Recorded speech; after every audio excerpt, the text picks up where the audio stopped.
This video brought to you by the book, The FAR Aim, in plain English. Everything you need to know about the FAR Aim for your private or sport pilot certificate in plain conversational English. Visit FARAimBook.com to learn more and grab your copy.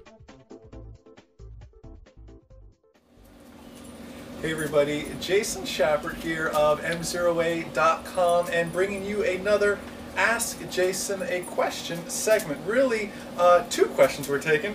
This, by the way, is Magneto. Welcome to the Shepard house. Two questions. The first question comes from Rich.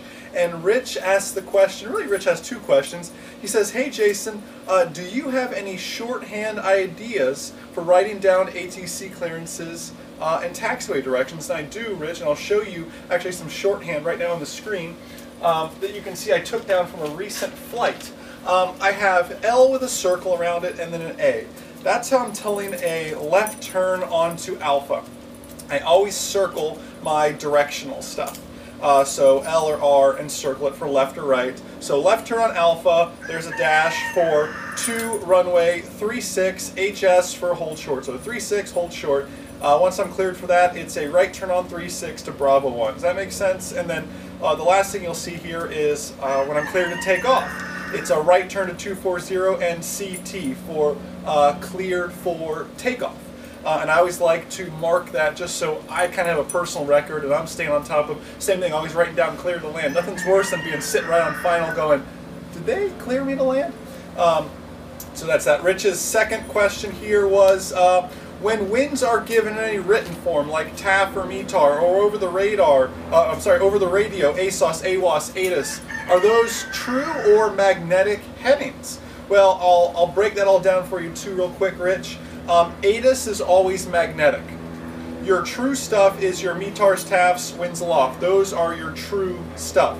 Also, if you were to call up the tower and ask for a wind check, they're going to give you that wind check in magnetic. That way, because think about it, you're landing on a runway that's aligned how? It's aligned magnetically.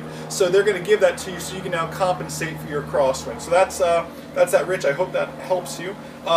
Next guy, Jim's question. This is the last question here. Jim has a short little story I'm going to share with you. Jim says, Jason, I just had a quick question I hope you can answer for me. Early this morning, I was about to depart on a local flight with my wife in a fuel-injected 172. The run-up went fine, including the mag check, so I finished up taxiing and departure on the runway, realized I was rolling a little bit too fast, and pulled the throttle back to idle. When he pulled it back to idle, the engine actually quit.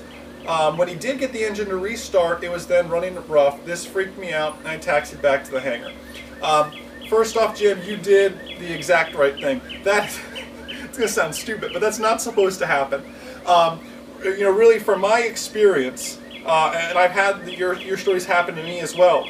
There's really two things. I mean, there's multiple things, but the first two things that come to mind for me is running it too rich, possibly. I'm a big fan of leaning on taxi, especially as an aircraft owner, having bought many and many spark plugs. You really learn to lean on taxi.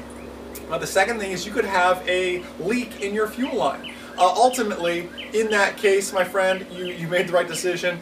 Hey, let's call it a day. Let's go get breakfast by driving somewhere rather than flying somewhere, because this thing needs to go back in the hangar and somebody needs to diagnose what's wrong with that. So when you figure it out, Jim, let us know.